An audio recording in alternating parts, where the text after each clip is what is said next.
So hello বন্ধুরা, good morning. সবাই কেমন আছো? আশা করছি সবাই ভালো আছো। আজকে কিন্তু আমি চলে এসেছিলাম কল্যাণী রথতলা। আর কল্যাণী রথতলাতে এবছরে কিন্তু পুজোর যে থিম করা হচ্ছে সেটা হলো আমেরিকার স্বামীনারায়ণ মন্দির। আর এই স্বামীনারায়ণ মন্দিরের আদলেই কিন্তু দুর্গা ঠাকুরের মণ্ডপটা। আর এই দুর্গা ঠাকুরের মণ্ডপটা কেমন হলো না হলো, প্যান্ডেল কত দূর এগোলো না এগোলো, অবশ্যই কিন্তু আমি এই যে ভেতরে গিয়ে দেখবো। তো চলো তোমাদেরও আমি এই যে দেখাবো কতটা হলো না হলো। চলো ভেতরে গিয়ে দেখা যাক। আর দেখো, যেমনটা বলছিলাম, এবারে কিন্তু চলে এসেছি, দেখতেই পাচ্ছ পুরো প্যান্ডেলের পুরো ফ্রন্টে আমি দাঁড়িয়ে আছি, একদম সামনেটাতে।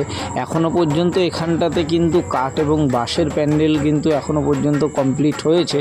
আর দেখো প্যান্ডেলের এইটা ঠিক বাদিকটা তোমাদের আগে দেখিয়ে দিচ্ছি, পরে আমি ডান দিকটাও দেখাবো। এটা হলো ডান দিকের প্যান্ডেলটা।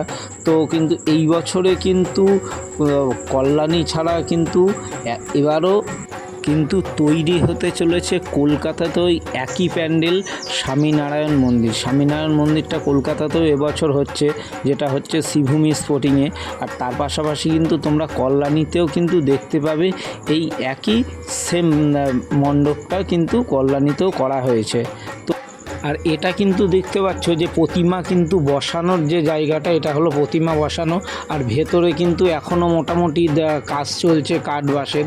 তো এই জায়গাটারও কিন্তু ডিজাইনটা আশা করা যায় যে অসাধারণ হবে যখন সম্পূর্ণ প্যান্ডেলটা কমপ্লিট হবে।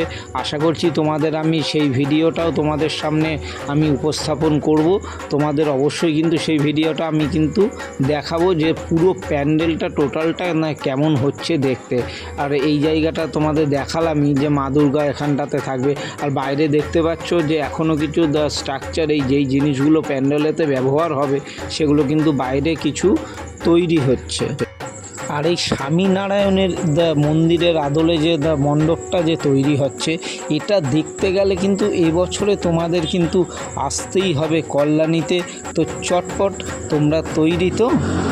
তোমাদের কিন্তু আমি সম্পূর্ণ পুরো প্যান্ডেলটা কিন্তু ঘুরে দেখালাম।